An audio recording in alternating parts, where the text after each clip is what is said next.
Notre liberté par rapport aux prescriptions du jour du sabbat est répétée plus d'une fois dans le Nouveau Testament. Tel homme regarde tel jour comme plus sacré qu'un autre. Tel autre regarde tous les jours comme s'ils étaient égaux. Que chacun ait une pleine conviction en son esprit. Celui qui considère un jour comme spécial le fait pour le Seigneur. Romains 14, 5.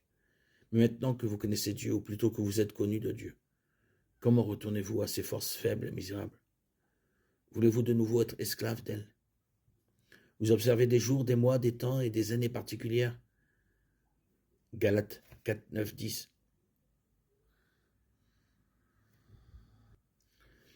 En 321 après Jésus-Christ, le jour du Shabbat, du samedi, est passé au dimanche. Quel jour l'Église primitive se réunissait-elle pour le culte? L'Écriture ne mentionne jamais de rassemblement de croyants le jour du sabbat, le samedi, pour la communion ou le culte. Cependant, il existe des passages qui mentionnent le premier jour de la semaine.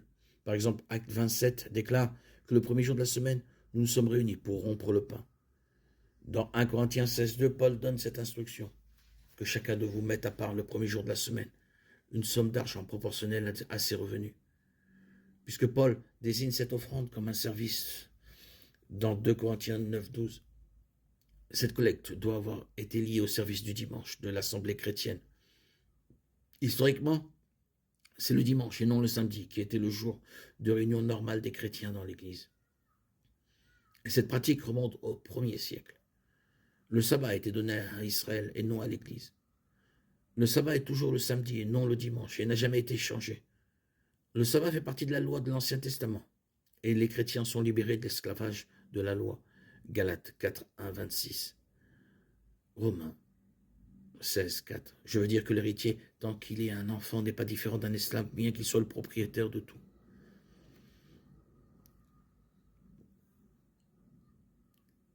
Car le péché n'aura aucun pouvoir sur vous, puisque vous êtes non sous la loi, mais sous la grâce. Romains 6, 14.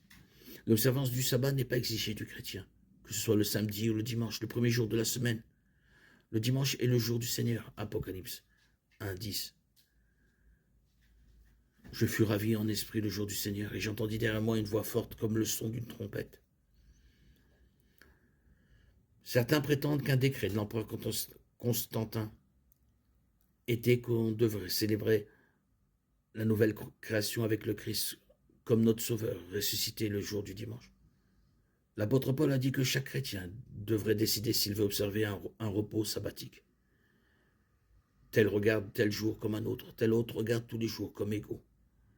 Que chacun ait en son esprit une pleine conviction. Romains 14, 5.